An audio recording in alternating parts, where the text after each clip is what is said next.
Well, one part of our market that's really going to be interesting to watch over the next several months is the shadow market. Now, I'm going to borrow that term and redefine it for our current market.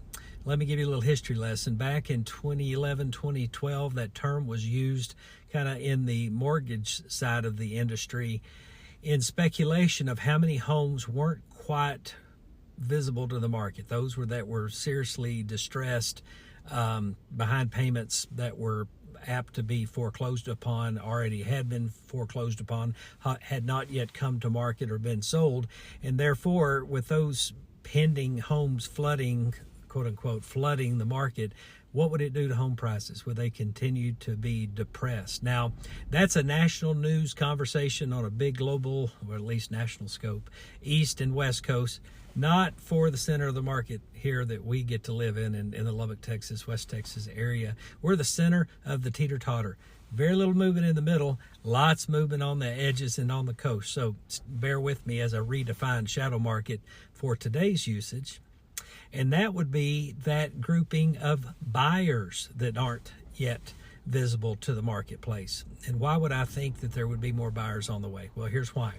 One, when you have such a competitive market that we've had for the last 2 or 3 years, competitive in the context of buyers looking for a home, they find a home, it's already sold. Buyer looking for a home, they call on it, it's already got 8 offers, and they just bow out. They're looking for a home, they make an offer and are beaten out.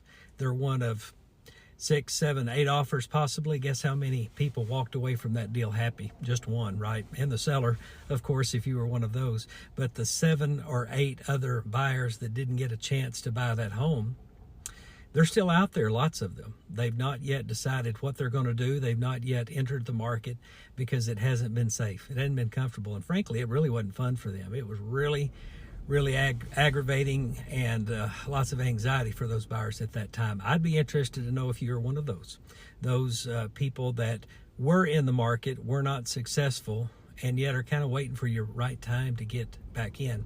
If there's anything we learned about people, is there's a herd mentality for our decisions. We like to go safely in groups. It's not comfortable to go against the grain or what we consider to be the norm at present. Well, I really feel like there's a lot of that type of buyer out there right now, and they're waiting for the right time to get in. Yet the interest rates have been a little higher than what they wanted. They're not as good as what they were, so it's prolonged that procrastination, but that's not going to last forever. There's going to be a good number of buyers that are going to jump back in, and they're going to be looking for the right homes to buy.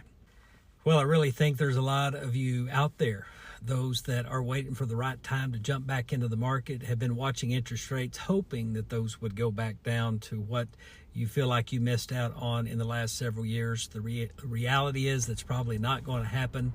But what will happen, most assuredly, during the next several months, is homes are going to continue to appreciate because we have a supply and demand problem.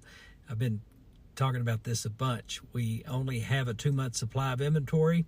That is up from 1 month supply of inventory, so it feels like there's a lot of homes out there, a lot fewer homes than what we need. So are you losing out on the big picture by letting homes go up in value while you're waiting for the interest rate to come down? Why not go ahead and buy now and then refinance when those rates come down and avoid the appreciation of those homes while you wait? Something to keep in mind.